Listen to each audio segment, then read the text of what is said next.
அகிலத்தின் அன்பான சொந்தங்களுக்கு இனிய வணக்கம். மீனவர் காலையினூடாக சந்தித்திருக்கின்றோம். இன்றைய தினம் இனப்படுகொலையாளி நெதன்யாகுவுக்கு ஐநாவில் நடைபெற்ற சம்பவம் ஒட்டுமொத்த ஸ்டேலும் உலகின் பார்வையில் எவ்வாறு உள்ளது என்பதை தெளிவுபடுத்தி இருக்கின்றது. ஸ்டேலின் உடைய பிரச்சாரங்களை கேட்பதற்கு இனி இந்த உலகம் தயாராக இல்லை என்பது தெளிவுபடுத்தப்பட்டிருக்கின்றது. இரண்டாவது சம்பவம் நெதன்யாகுவுக்கு எதிராக அமெரிக்கர்கள் செய்திருக்கக்கூடிய ஒரு மிகப்பெரிய அளவிலான சம்பவமாக மாறியிருக்கின்றது. இந்த சூழ்நிலையில் இன்று ஐநா சபையில் நடைபெற்றிருக்கக்கூடிய மிக முக்கியமான சம்பவம் குறித்து நாங்கள் பார்க்கலாம்.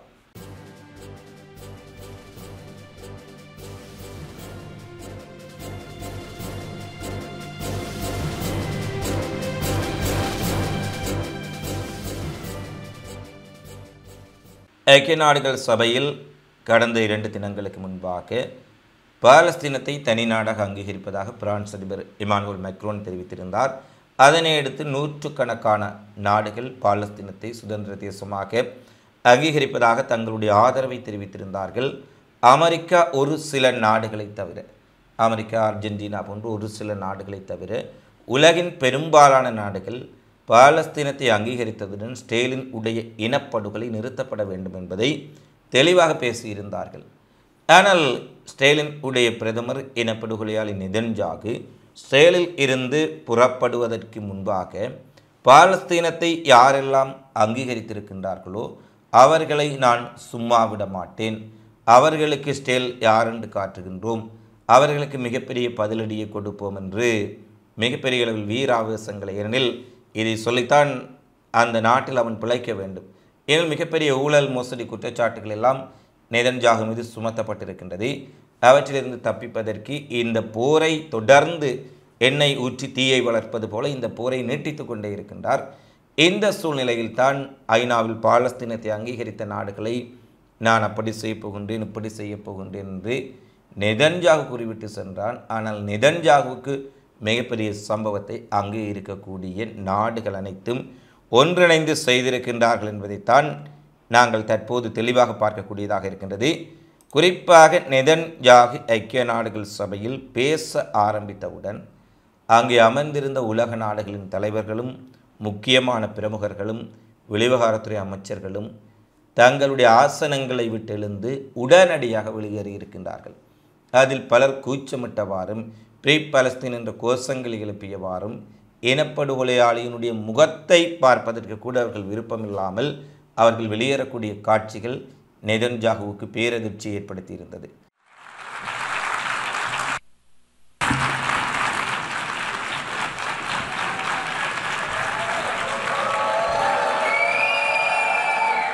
Please order in the hall. Please order in the hall.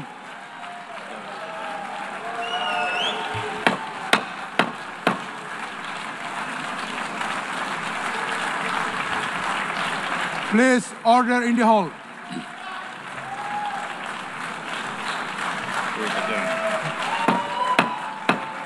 Please order in the hall.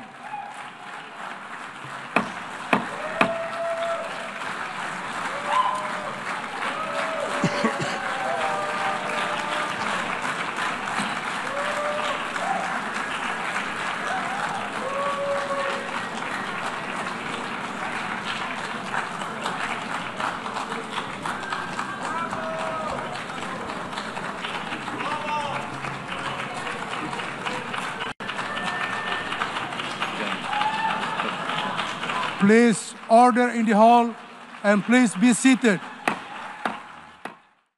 தான் பாலஸ்தீனத்தை அங்கீகரித்தவர்கள் மீது மிகப்பெரிய சம்பவம் செய்யப்போகின்றேன் என்று கூறி வந்த வேளை இவர்களுடைய பிரச்சாரத்தை கூட, ஸ்டேலினுடைய பிரச்சாரத்தை கூட இந்த உலகம் இனி கேட்பதற்கு தயாராக இல்லை என்ற உலகத்தினுடைய கோபத்தை தெளிவாக இந்த ஐநா சபையில் பார்க்கக்கூடியதாக இருந்தது. எவ்வளவு ஸ்டேலுக்கு ஆதரவாக அமெரிக்கா பொய்யான பிரச்சாரங்களை மேற்கொண்டிருந்தார்கள். ஐநா அமர்வு தொடங்கியவுடன் அமெரிக்காவுக்குள்ளேயே ஐநா அமர்வுக்கு வந்த பிரதிநிதிகள் வரக்கூடிய நிஜோக் சாலை வழியாக அக்டோபர் 7 தாக்குதலை அதிக பிம்பம் கொடுத்து ஸ்டேலை ஆதரிக்கும் விதமாக பல பிரச்சாரங்களை எல்லாம் செய்திருந்தார்கள். ஆனால் இந்த உலகம் உண்மையை அறிந்து கொண்டிருக்கின்றது. உலகம் அநியாயத்துக்கு எதிராக திரண்டெழுந்திருக்கின்றார்கள். ஒட்டுமொத்த நாடுகளும். ஒரு இடத்திலே பழைய திரைப்படம் என்று நினைக்கின்றேன். ஒரு கூட்டத்தில் எல்லோரும் எழுந்து சென்று விடுவார்கள், ஒரு சிலர் மட்டும் அங்கே இருப்பார்கள். ஒரு கொடியவன் வருவான், மிக கொடூரமான ஒரு வில்லன் அங்கு வருகின்ற பொழுது அங்கு இருந்தவர்கள் எல்லாரும் ஒரு கட்டத்தில் தாங்க முடியாமல் வெளிநடப்பு செய்யும்போது சில பேர் இருக்கும் பொழுது கதாநாயகன் சொல்வார், சோற்றில் உப்பு போட்டு சாப்பிடுபவர்கள் எல்லாம் வெளியே சென்று விட்டார்கள், உப்பு போட்டு சோறு தின்னாதவன் எல்லாம் அங்கு இருக்கின்றான் என்பதைப் போல நெதன்யாகுவை ஒத்த ஒரு சிலர் மட்டும் அங்கே அமர்ந்திருக்கு. இனி அத்தனை பேரும் வெளியேறியிருந்தார்கள். இதில் மிகப்பெரிய வேடிக்கையான விடயம், ஒட்டுமொத்த உலக நாடுகளின் தலைவர்களும் வெளியேறி கொண்டிருக்கின்றார்கள். ஒட்டுமொத்த உலகமும் நெதன்யாகுவை புறக்கணிப்பதை கண்கூடாக முகத்தில் அடித்ததைப் போல, செருப்படி கொடுத்ததைப் போல நெதன்யாகுவுக்கு சம்பவம் நடைபெற்று கொண்டிருக்கின்றது. அங்கே இருந்த ஐநாவுக்கான ஸ்டேல் பிரதிநிதிகள் என்று கைதட்டி கொண்டிருக்கின்றார்கள். அனைத்து நாடுகளும் வெளியேறி கொண்டிருக்கின்றார்கள். இந்த படுகொலையாளி கொலைகாரனின் முகத்தை பார்ப்பதற்கோ அவன் சொல்லக்கூடிய ஒரு வார்த்தையை கூட கேட்ட பேச வந்தவுடனே வெளியேறிவிட்டார்கள். அங்கு நெதன்யாகுவுடைய பேர் கூறப்பட்டு அவன் மேடை கலைக்கப்பட்ட உடனே அனைவரும் வெளியேறிவிட்டார்கள். இந்த சூழ்நிலையில் அங்கு ஸ்டேலினுடைய ஐநாவினுடைய பிரதிநிதிகள் கைகளை தட்டி கொண்டிருந்தார்கள். எதற்காக கைதட்டினார்கள் என்பது அவர்களுக்கும் தெரியாது, பார்த்தவர்களுக்கும் தெரியாது. நெதன்யாகு ஒட்டுமொத்தமாக இஸ்ரேல் என்ற தேசம் தன்னுடைய காட்டு மிராண்டித்தனத்தினால் இன்று பேரழிவு நிலையை எட்டியிருக்கின்றது என்பதை நேற்று முன்தினம் நாங்கள் ஒரு காணொளியில் பேசியிருந்தோம். 65,000 பாலஸ்தீன மக்கள் கொல்லப்பட்டாலும் கூட பாலஸ்தீன தேசம் மலர வேண்டும், இனி பாலஸ்தீனர்களுக்கு ஒரு தாயகம் அமைய வேண்டும் என்ற எண்ணம் இந்த 65,000 மக்களின் தியாகத்துக்கு பின்னர் மிகப்பெரிய அளவில் உலகத்தில் பேசுபொருளாக மாறியிருக்கின்றது. அதேபோல் ஸ்டேலின் உடைய காட்டு மிராண்டித்தனம் ஒட்டுமொத்த உலகம் முழுவதற்கும் தற்போது தெரிந்திருக்கின்றது, அறிந்திருக்கின்றார்கள், மக்கள் புரிய ஆரம்பித்திருக்கின்றார்கள். அதனுடைய வெளிப்பாடாகத்தான் இவற்றை பார்க்கக்கூடியதாக இருக்கின்றது. நாங்கள் அதிகம் சொல்ல வேண்டியதில்லை, இந்த காணொளிகளையே நீங்கள் நேரடியாக பார்க்கலாம். அடுத்து ஸ்டேலின் இனப்படுகொலை ஆதரித்து ஆயுதங்கள் வழங்கி அத்தனை ஆதரவையும் வழங்கக்கூடிய அமெரிக்காவில் அமெரிக்கர்கள் இன்று பெஞ்சமின் நெதன்யாகு நியூயோர்க்கில் ஐக்கிய நாடுகள் பொதுச்சபையில் உரையாற்றிய போது நூற்றுக்கணக்கான மக்கள் பாலஸ்தீன கொடிகள் கோஷங்களை ஏந்தி பதாகைகளுடன் வீதிக்கிறங்கி மிகப்பெரிய போராட்டத்தை நடத்தியிருக்கின்றார்கள். இனப்படுகொலையாளி நெதன்யாகுவை ஐநாவில் அனுமதிக்கக்கூடாது, அமெரிக்கா இஸ்ரேலுக்கான ஆதரவை நிறுத்த வேண்டும், குழந்தைகளை படுகொலை செய்வதை நிறுத்த வேண்டும் என ஐநா மண்டபத்திற்கு வெளியே நின்று மிகப்பெரிய போராட்டத்தை அவர்கள் நடத்தியிருக்கின்றார்கள். போராட்டம் நடத்தியதில் கூட அவர்களுடைய கோபம் அடங்காமல் ஒரு சிலர் ஐநா அமர்வுக்கு முன்பாகவே நெதன்யாகு தங்கியிருந்த கோட்டல் முன்பாக சென்று போராட்டத்தை நடத்தியிருக்கின்றார்கள்.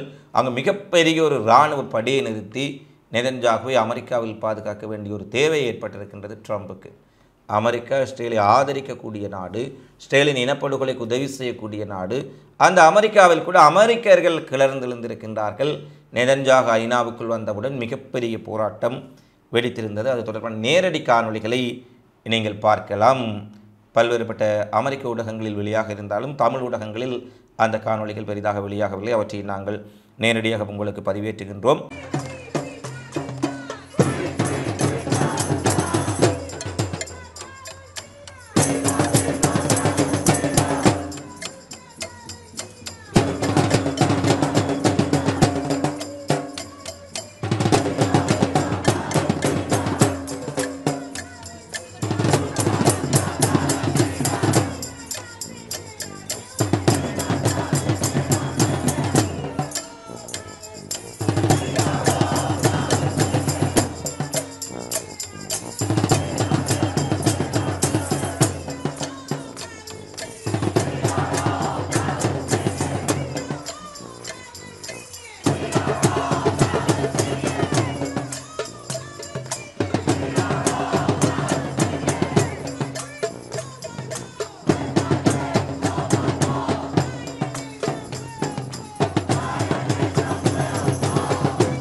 அடுத்து ஸ்பெயின் இத்தாலி கப்பல்கள் Sumud flotilla global Sumud flotilla கப்பலுக்கு பாதுகாப்பாக சென்றுள்ள சூழ்நிலையில் கிரேக்க கடல் பகுதியில் இந்த மனிதாபிமான கடற்படையை பாதுகாப்பதற்காக கிரேக்க கடற்படை கப்பலும் தொலைவில் இருந்து அவர்களுக்கு பாதுகாப்பாக செல்லக்கூடிய காட்சிகள் மிகப்பெரிய அதிர்ச்சியை இஸ்ரேலுக்கு ஏற்படுத்தியிருக்கும்.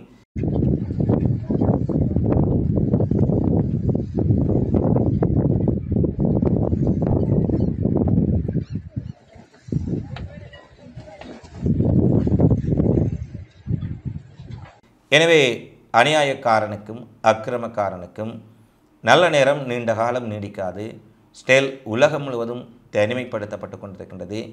காசாவில் நடைபெறும் இனப்படுகொலையை அவர்கள் நிறுத்தாமல் தொடர்ந்து கொண்டிருந்தாலும் கூட இஸ்ரேல் நிறுத்தப்படுவதற்கான காலம் நெருங்கி இருக்கின்றது. அவர்கள் நிறுத்தாவிட்டால் இந்த உலகம் ஒன்றிணைந்து இஸ்ரேலை நிறுத்தக்கூடிய ஒரு நிலை உருவாகும் என்று சொல்லும் அளவுக்கு உலகத்தினுடைய நிலைமைகள் மாறி இருக்கின்றது. எனவே இந்த இஸ்ரேலினுடைய இனப்படுகொலை முற்றுப்பெற வேண்டும். இனப்படுகொலையை உலக நாடுகள் இதே வேகத்துடன் முடிவுக்கு கொண்டு வர வேண்டும். பாலஸ்தீனர்களை இவர்கள் எவ்வாறு அங்கீகரித்தார்களோ அதே வேகத்தில் பாலஸ்தீன தேசம் அமைவதற்கான அனைத்து முயற்சிகளையும் இந்த உலகம் விரைந்து எடுக்க வேண்டும் என்ற நம்பிக்கையோடு மீண்டும் அடுத்த காணொளியில் சந்திப்போம். நன்றி, வணக்கம்.